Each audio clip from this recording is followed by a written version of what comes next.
Hi, everybody. Welcome to another episode of the 7-Minute Takeover, where we chat all things acquisitions. We're your hosts. I'm Liz Prey. I'm Eamon Gamble. This episode, we're tackling overcoming objections and what to do when you find red flags late in due diligence. Eamon?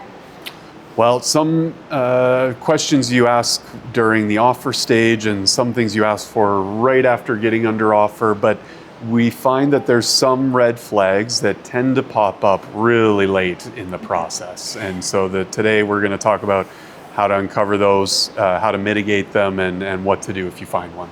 Yep. And how to ask the right questions earlier, if possible, to identify if these issues are in fact the case with the business. So number one is customer concentration. It's talked about a lot, but it is so important, and we can't overstate the importance of identifying it early.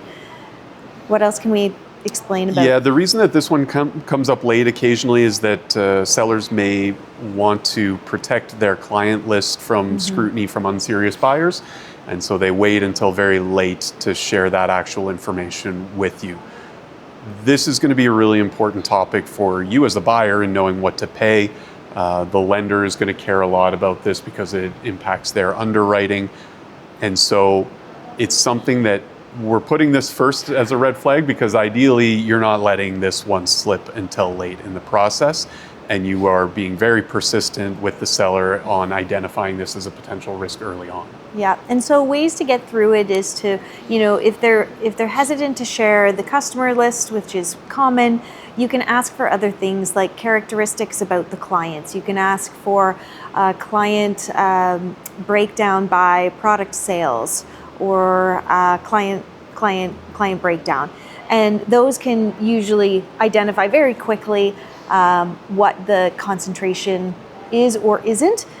Very simple questions to ask. Just important to know that to ask it early on before you go too far along. Okay. Red flag number 2. Undisclosed liabilities. Ooh, this one's tough. We'll say undisclosed or potential liabilities. We've seen situations where there's a potential for a tax liability that maybe the seller thinks is fine. Yeah. Or didn't even know about. Maybe didn't even know about, and your accountant has uncovered it in their accounting due diligence. How should we address this one? So there are a number of things that can be done. A holdback to make sure that post-closing there are funds that are reserved to overcome any post-closing liabilities that weren't recovered or resurrected.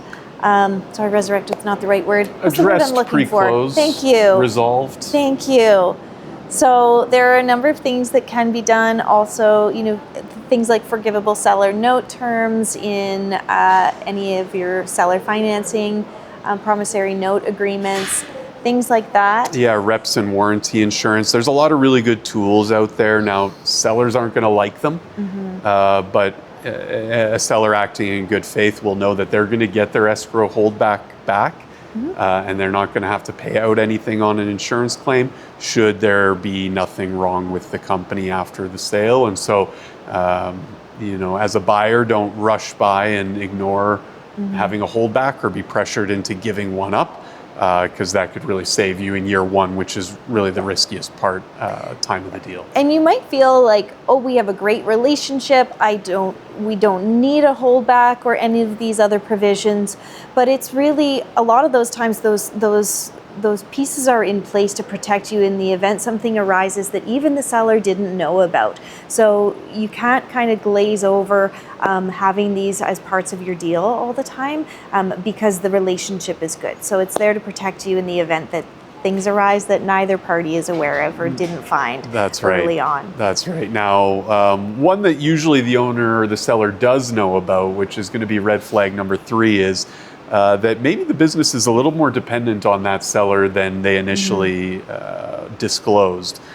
We see it time and time again where we'll get some materials for a company for sale, and lo and behold, the seller is not active in the business, only working 5-10 hours. And through the process, the buyer comes to realize, hey, Please. they're actually running client relationships, responsible for sales growth, responsible for optimization of operations. Like, they must be very efficient if they're doing that in 5 hours a Yeah. week. Contract renewals and all of the key relationships of the business. So there's a couple things that you can do to kind of suss this out. Is, asking questions about really who's the decision maker in sales relationships, in the contract renewals, pieces like that. What is the reporting policies internally with the team? Who's empowered to make decisions aside from the owner? And one of the real true and simple questions that can be asked is the holiday question. So how long can you leave the business on holidays? And when you leave for holidays, how long can you actually go without picking up your phone and answering a call from work or checking emails? Are you actually disconnected? Because there are a lot of business owners that go and sit on a beach and still work every day. So it's not just about how often do you take vacation and how long do you go for, it's are you actually cut off from the business and for how long? So you got to dig deeper into those questions around vacation and holidays. Yeah, and through due diligence, you can even just monitor this if you're spending some personal time with the seller. Okay, and number 4, and this one can be one of the trickiest ones, and honestly one that usually comes up the latest in the due diligence process, and we'll call that key staff or culture problem. So we're not talking about the seller themselves, but you're walking into a situation where potentially the employees are at risk of turning over. That could be key employees, general managers, sales leaders. How can you understand their willingness to stay on with a new owner of the business post-transaction, and how do you de-risk that? So there are some questions you can ask around, what company culture events do you do? What do Christmas parties look like? How often are you doing things with the team? And then dig into turnover. So turnover can be a really big indication of that culture. And if people have been there for a long time, that really indicates their employment, enjoyment, and how they feel about the company. So that's an easy one, is look for that turnover schedule. Eamon, any more on that? Now, sometimes you may ask as a buyer to meet with key staff. Let's say the seller really isn't all that active and they've got 2 or 3, maybe it's just even one key employee who's the general manager and running the business. Sellers may hesitate to make an introduction to that individual, and that can be honestly for kind of good reasons. Sometimes they don't want their staff knowing about a sale process, but just because it's a good reason for them doesn't mean that you as a buyer have to accept it. If there is somebody that key to the transaction, ideally they know that the company is for sale. You don't want them feeling jaded after the transaction, that they weren't informed about the sale process, or that they weren't included in the conversation. Some of the most collaborative transactions we've seen have included that introduction to key management and has ensured that the new owners can make a smooth transition plan alongside their key employee. And it can be really important in situations where you need to renegotiate that employment agreement with those key staff members. And so it is important to get access to them before closing.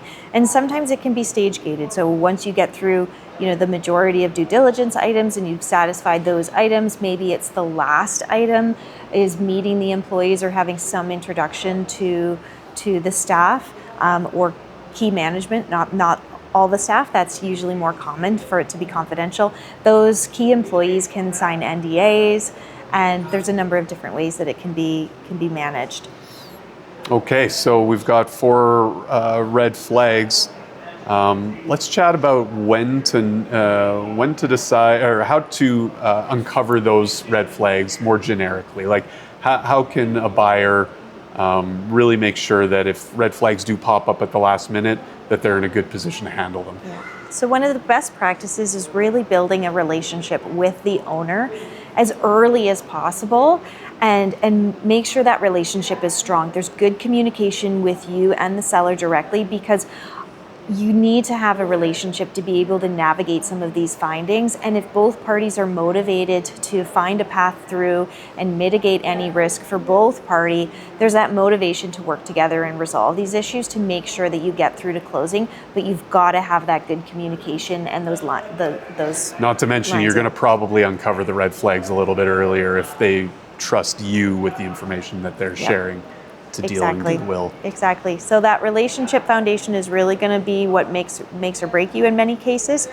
The last point we want to make is, when do you actually know when to walk away? And one of our best tips for that is to determine ahead of time if this situation happens, if these terms change dramatically to this degree, that you've got those parameters in place where you know this is my walkaway moment, and you're not making those decisions in real time. Yeah, I think some of the key walkaway moments are, if information was hidden from you deliberately, that's going to break all trust. It's tough to recover from that.